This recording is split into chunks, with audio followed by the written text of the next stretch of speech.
चांदी जैसा रंग है तेरा, सोने जैसे बाल, एक तू ही धनवान है गोरी, बाकी सब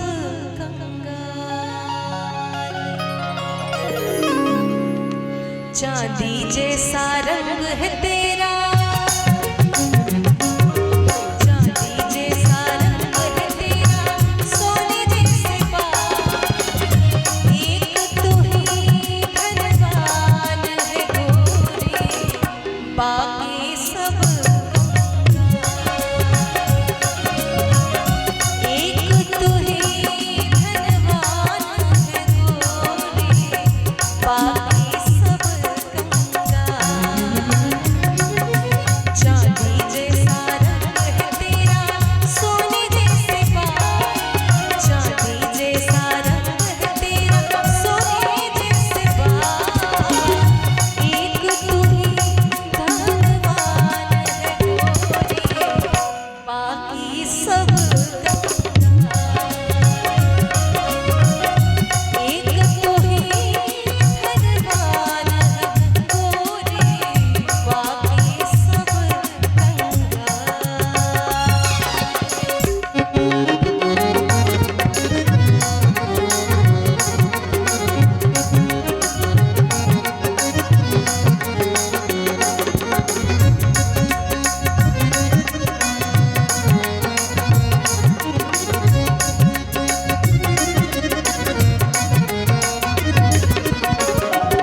गजलें हो या गीत हो मेरे सब में तेरा रूप यूं ही चमकती रहे हमेशा तेरे हुस्न की धूप तुझे नजर ना लगे किसी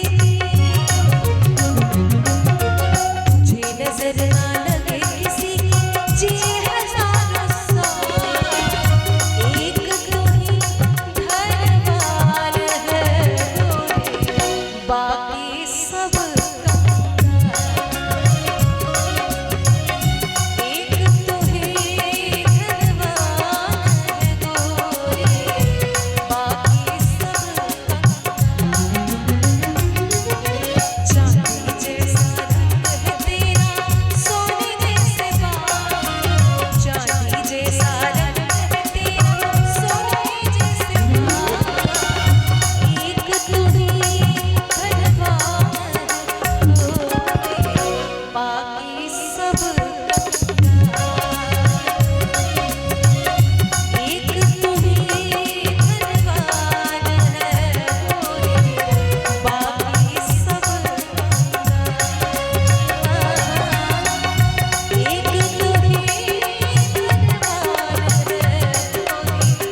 बाकी सब एक तू ही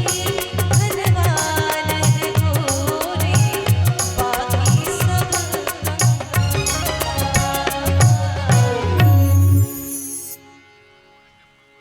बहुत बहुत शुक्रिया